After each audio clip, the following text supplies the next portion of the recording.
when we first started it that you would portraying it one way and kind of reeling people into thinking it's more of a almost a buffoon sort of thing until, like you said, the axe falls, and then you realize, oh, these guys are not funny. This is real and it's serious, and it's American Psycho crossed with The Devil's Rejects, and yeah, polarizing if you want to say that, or whatever the word may be. Bottom line is, it delivers. It's one of the top rated segments on the show every week. People are into it, and as much as people cry from the hills, they want to behead Chris Jericho and kick me out of off planet Earth and send me off in space in a shuttle.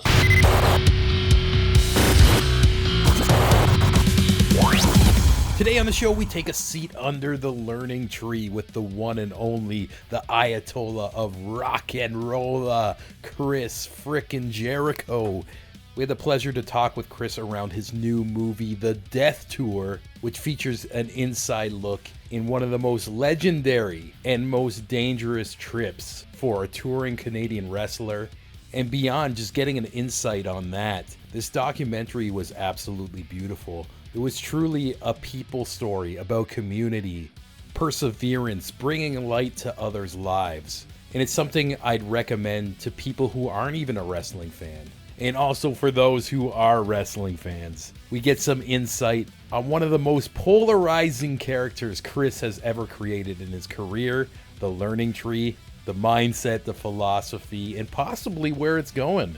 Also, Chris leaves us with some advice for anybody who is aspiring to follow their dreams. And we kick off this interview celebrating 250 episodes of AEW Dynamite and get his overall perspective on that journey. So yeah, let's get right into it. It's very gratifying because there's a lot of people that didn't think we'd make it past 10 episodes. And with all of the huge things we've accomplished, I think sometimes people forget we're only 5 years old. We're a 5-year-old, multi-$100 million profitable company that's grown exponentially over the last 5 years. So we've still got a long way to go. But to get to 250 right out of the gate is pretty special. And the fact that, we've got a huge television deal coming up, and that's pretty much going to tell the tale for our company for the next 5 to 10 years. And I think it's going to be a very good, a good tale to tell. So once again, for all the people that thought we wouldn't exist or think that, we're not doing good, that's just rhetoric, because the bottom line is we are making a lot of money, and we're making a lot of inroads into the business, and we're having a great time doing it and providing an excellent show multiple times per week. And that's all I think anybody can ask of us. So it's been really cool to see and experience and be a part of, and know that we're basically only just beginning. Yeah, it's so fucking awesome. And even I feel like, just as a viewer, what I enjoy the most about it is since I can remember like watching wrestling, like all these different federations and leagues, they just always existed, but to see one pop off from the ground up and the ebbs and flows and how things move and change, I think is just incredible. And yeah, it's so Yeah. cool.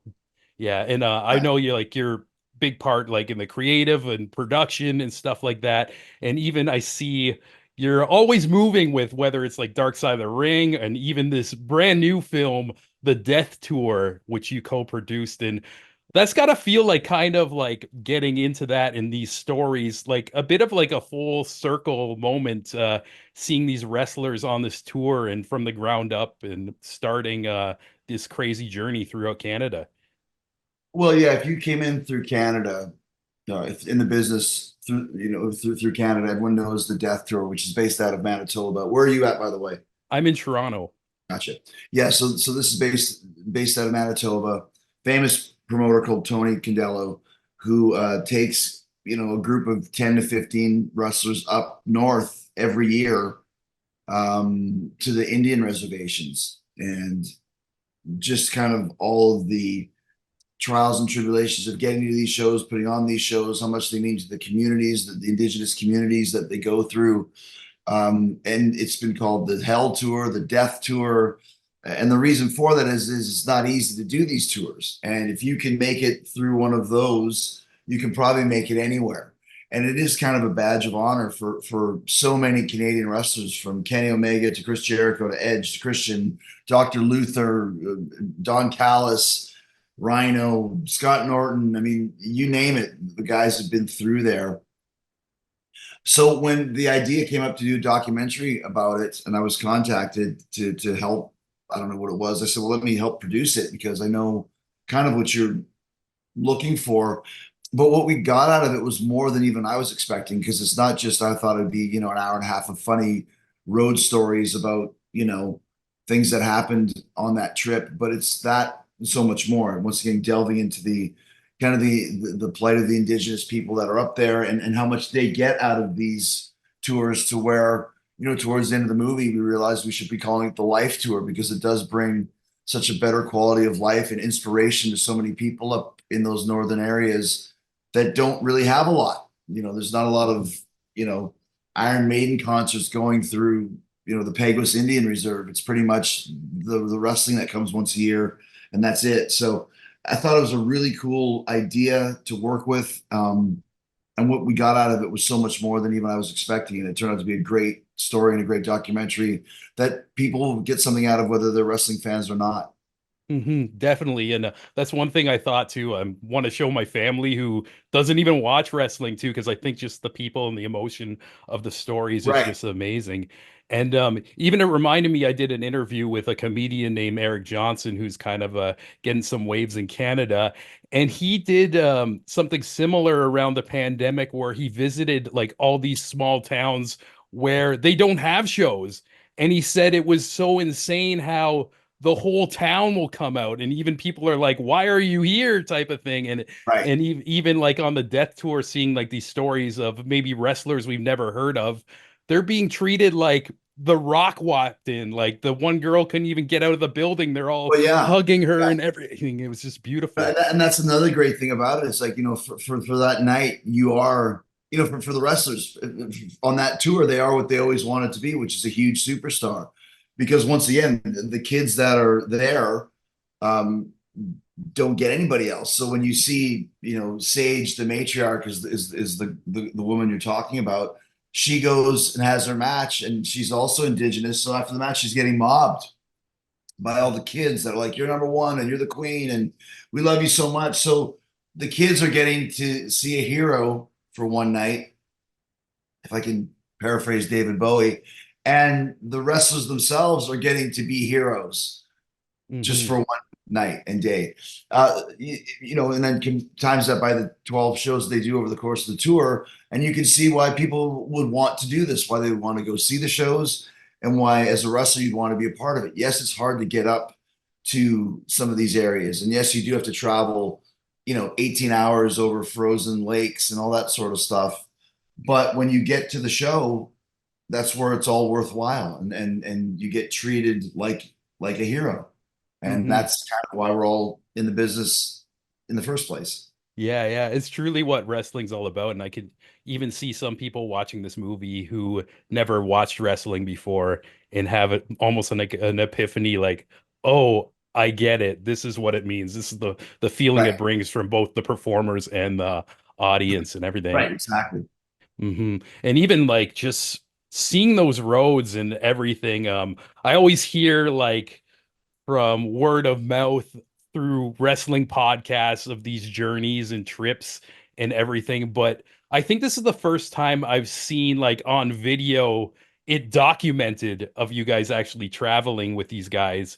And it's even crazy the story that Kenny Omega told about the van falling through Right. an ice. And have you or like Lance or anybody back in the day had some like close calls like that as well? I only did the death tour in the summertime, which was a whole other vibe where, you're not traveling over lakes, but you're traveling around the lake roads, which are all dirt and mud and potholes, and or just grab onto a mosquito and let them fly you to the different areas, because there's so many of them, they're so big. But I mean, a lot of people that I know have those stories from the death tour. I mean, Scott Norton has a great one, it's similar to Kenny, and most of them are the same thing. It's like watching ice truckers, if you watch that show in Discovery or whatever. Like, you are a complete, completely at the mercy of the elements and Mother Nature. And I think it's lucky that a truck has never gone through the ice and disappeared. But the thing is, there's so many layers that when you fall down a layer, like I just had Tony on Talk is Jericho, and he says you have to know where to go. And after driving these lakes for 40 years, you can kind of tell where you should be driving by the way that the snow is drifted and just kind of like Indian tracker type stuff. But when you Wow. do go through a layer of ice, there's a few layers, thankfully. So the first one's enough to get your heart pounding and realizing we better get on another route here. So thankfully, I haven't heard anything that was worse than Kenny's story. But that story's pretty bad to begin with. Yeah. In the middle of nowhere with the truck plummeting through and the water shooting up and guys jumping out of the van screaming. And don't forget, when you're jumping out of the van, it's not to safety. You're jumping out of the van into -20, -30 weather. So, once there's a lot of pitfalls and areas that that things that can go wrong when you're out in the middle of these, of this wilderness to get to these shows. And you see it in the documentary, even when the semi kind of, I don't know if it went into a ditch or whatever it was, but it couldn't, the people couldn't, Tony and the guys couldn't drive the vans down the road, quote unquote, to get to the show. They had to wait until the semi was able to be pulled out, which took 10 hours or so. And you're completely at the mercy of that. There's nothing you can do. Yeah. And You can't put on Waze and find a shortcut to get around it. Like you are stuck to, there's one way in and one way out, and that's it. yeah, and I couldn't even imagine in the 90s when people didn't really have cell phones at all. You just have to Well, wait yeah. and hope. It's fucking crazy. Yeah, exactly. You don't even have that option. You are basically stuck there. But thankfully now, like you mentioned, with the technology advancement and all that sort of thing, it's better than it was. But still, you have to be very cognizant of these things and know that you better be careful, man. That's just the way it goes. Yeah, and I guess people like watching wrestling or even like seeing concerts and tours and everything is something as like a viewer and a fan you don't always think about these travels and even a handful of years ago one of your coworkers Danny Garcia and the Buffalo Boys who were a staple in like the Toronto Indies they had got in a really rough scary accident too just from black ice so you never know and it's just a risk you guys take that I think often gets overlooked. Yeah, it's life on the road. You never know what to expect and what you're going to get. And you just have to go with it. Yeah, and another thing I adored about the film as well is just kind of seeing from the ground up these wrestlers kind of develop their characters from the matriarch, the Scottish warrior, and Dez, who is my favorite, the Eskimofo, and everything. And I can imagine you as somebody who's throughout time always like coming up with like different characters, kind of probably got a kick out of that one specifically. Yeah, Dez is one of those guys that he's very likable. Hmm. Everybody kind of loves him in the documentary, and and that's the thing. Like, here's a guy that he just wants it so bad. He's probably had I don't know 7 matches in his life, but he's gonna give it his all and do his best, and he's there to learn. And that's another thing about the death throes. You're there to learn your craft, and there's not a lot of places where you can go and do that. Work like I Hmm. said, 12 shows in a week or whatever it may be. So there are 12 shows in 2 weeks. So I mean, I think when you make a documentary, especially when it's one that's a living, breathing documentary, and what I mean by that is if you do a documentary on the Beatles, you have the footage that exists, and that's it. When you do a documentary about a band of wrestlers going on tour, and you're starting from day one, you don't know what you're going to get. You don't know who's going to emerge as kind of the stars of the show. And I think obviously Dez is one of them, just with his personality and very likable and also completely clued out at times in the best possible way. He's the type of guy you want to make a documentary about. And it's like that too with the matriarch and her story. Hmm. A couple of other people involved as well that kind of stand out more than the rest. But for sure, Dez is one of the stars of the film. Yeah, most definitely. And one thing that just totally intrigues me about wrestling is it's infinite as long as like the wrestlers keep going, the way the Right. characters develop. And right now, you, according to all the experts on the internet, are one of the most polarizing characters we've ever seen with the learning tree. And I just want to say I kind of love how it's been evolving of just kind of, it started as this tongue-in-cheek wink wink type of thing, and now you're almost turning into this psychopath. And I kind of want to know, without like any spoilers, which I know you were not going to do, but do you have like a set plan ahead, or are you kind of just free flowing with like how the crowd's going and just kind of treating it like jazz and going with the flow? Well, that's how I always treat anything I do in that way is you just kind of read the room, you let the story lead you. Um, so yeah, I kind of have some thoughts and ideas, and I knew like when we first started it that you would portraying it one way and kind of reeling people into thinking it's more of a almost a buffoon sort of thing until, like you said, the axe falls, and then you realize, oh, these guys are not funny. This is real and it's serious, and it's American Psycho crossed with The Devil's Rejects, and now we have a whole different, you know, a whole different character, and a whole different mindset. And yeah, polarizing, if you want to say that, or whatever the word may be. Bottom line is it delivers. It's one of the top rated segments on the show every week. People are into it.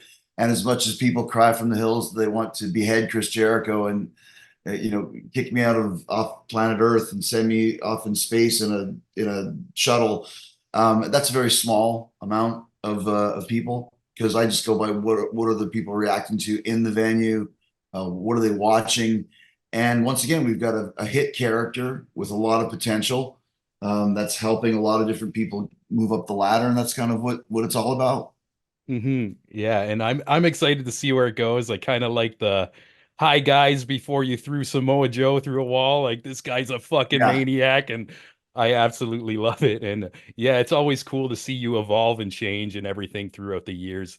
And just as like a final question, I have a lot of like different people listen to these episodes who are aspiring creatives themselves, and whether it's like music and film and everything. And would you happen to have like any advice for somebody who's maybe taking the first step towards their dreams? Because I feel like you specifically, you look at your resume even beyond wrestling, you've done a lot of dreams, from being a rock star to producing movies and TV series, and like things that would take people multiple lifetimes to do. And I'm just wondering if you had any like maybe advice for somebody who's maybe anxious about taking that first step and overthinking it. just go for it. Don't listen to anybody that tells you that you can't do something, because they've probably never done it. If there's something you really want to do and something you think you can do, then just go for it, man. There's too many people that will say no, or you can't, or you shouldn't. And I always say, of course you can, and of course you should, because if you don't try it, no one else will. So just go for it. That's it. There's no rules in life. If you think you can make it happen, then just make it happen. That's the best advice I can give anybody, is just go for it. Just go for it. Awesome. Thank you, Chris. And to let people know that the Death Tour is playing August 2nd to the 9th at Carlton Cinemas here in Toronto. And also, you can catch Chris Jericho when we drop this episode. In 2 days, he will be battling Minoru Suzuki for the FTW title. And man, just good luck. Like, whether people are a fan of the Learning Tree or not, like you get to see Chris Jericho probably get chopped into some hamburger meats, and man, like also like Saying how it does so it? happily. Yeah, man, I love the violence and everything, but yeah, it was just We're gonna have some fun. We've been waiting to have that match for a long time, so I'm excited that it's finally happening. yeah, definitely two legends, and I just want to say thanks a lot for your time, man. Kind of been watching you from the Ayatollah uh, of rock and roll all the way till now, and it's just a pleasure to sit down with you for a couple minutes. I appreciate it, man. Thank you, Sean. Have a great day, dude. Hope you enjoyed that episode with Chris Jericho. Can't say enough how much of an honor it was to sit under the learning tree. This was actually a big one for me. For those who are listening, who are wrestling fans, Chris has been one of my favorites since the mid 90s. WCW Cruiserweight division. Me and all my friends got such a kick out of him when we were in elementary school. I even remember we were play fighting in the yard, and I once tried to pin my friend by stepping on his chest, flexing and yelling, "Come on, baby!" So yeah, it was a trip to talk to Chris, and he couldn't have been a nicer guy. I can't thank him enough for his time. Like we mentioned, the Death Tour is hitting theaters real soon. At the end, we let you know the Toronto dates, but check your local listings, and also in the near future when it comes out on video on demand or any type of streaming platform, we'll be sure to remind you about that on our socials. And before we leave and break the walls down, I cannot go without thanking all you legends on the Patreon page supporting the show, and the biggest thanks, first up, to Mike Carniello with the Testing with Mike YouTube channel. If you're into electronics, technology, how they work, and most importantly, how to fix them, check out Testing with Mike on YouTube.